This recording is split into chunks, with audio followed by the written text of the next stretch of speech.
get this feeling alone that makes me want to cry. So hold my hand and watch me fall into the sky as I get butterflies under my skin, butterflies trying to do me in, it's making me crazy, it's been happening lately. Butterflies in my stomach, butterflies are making me sick. It's no surprise that I've got butterflies. First time I met Jessie, I was at my friend Amelia's lake house. And she was having like a bonfire, and she was there with her little fedora, and we just kind of hit it off right then and there. She just kind of indoctrinated herself into my core friend group of high school. Something about her character that probably drew me to her was the fact that she was so bold, but at the same time she was so gentle. My thoughts about her was that she was really cool, and she was really kind of different in a sense that she wasn't really concerned about what other people thought. She just kind of threw herself out there, and what took did, and what didn't, fell by the wayside. I really loved how strong and passionate she was about music. Like, that was her life. That was always something that brought me so much joy, having such an incredibly talented friend, I mean, being able to play the piano was pretty amazing, and I had this friend who did it all the time and just wanted to share music with everyone, and would have me sit down with her and try to harmonize on a song together, and so we built this really beautiful connection through music. I would write lyrics, and she'd play around the piano, and we'd kind of sync things up. Both my best memory with her and my biggest regret that we didn't take it further and do more with it. I was in my office. Holly knocked on the door. Dr. Buck came through before I answered. Never did that before. I was meeting with a nutraceutical rep. And Holly said, "It's Joy. She's on the phone. There's something wrong. You have to pick up now." So I did, and Joy was bawling. Well, she said, "I did CPR, and I called 911, and they're here right now, and they're shocking her." And I said, "Is she responding?" And she didn't say anything. And then finally she kind of whispered no. And I said, "Hon, is she gone?" And no more words, just tears, broke down sobbing. So I turned onto Wayside Drive. At the top of the driveway there's a big box of a truck with big block letters on the side. It says Crime Scene Unit.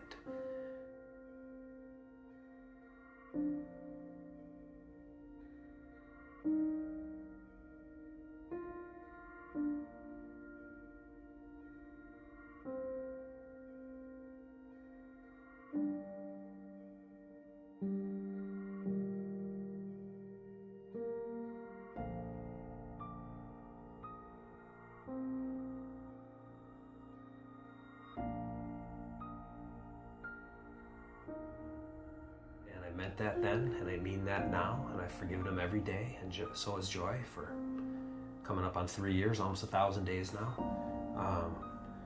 And I also told him I loved him, and I meant that too, and I mean that now too.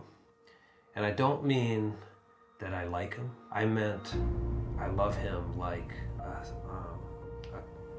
a statement of who I am and what I stand for and what I'm going to bring into this world in the wake of what he brought into this world. And what I'm here to bring into this world is love and forgiveness. A month after the murder, 500 people in Hartford showed up at Westside Park, lit candles, walked for a couple hours around the mill pond. I went home that night, head hit the pillow, and I couldn't get to sleep, and I thought something's going on here.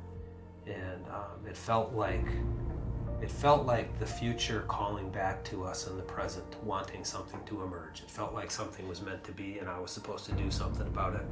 And that something is called the Love is Greater Than Hate Project. We have a dual mission, and the first mission is to end violence against women. It's to cause a global culture change. And I know that's lofty, and I don't expect that to happen tomorrow. but that is truly our mission. Second mission is all people choosing love over hate. Another even loftier goal, we have a 100-year end game vision of what that looks like. I do presentations for middle school, high school, universities, community groups. I've done 31 of those so far for about 6,500 people in the past year, and it's basically a call to action, not only for men to stand up and publicly, intentionally call forth a culture change in the way we think and the way we behave, but also women too, because sometimes the way women think needs to change in order for them to not be victimized also. I've never seen myself as a public speaker, and I don't want to be a professional speaker. I'm a dad who lost his daughter and wants to do something.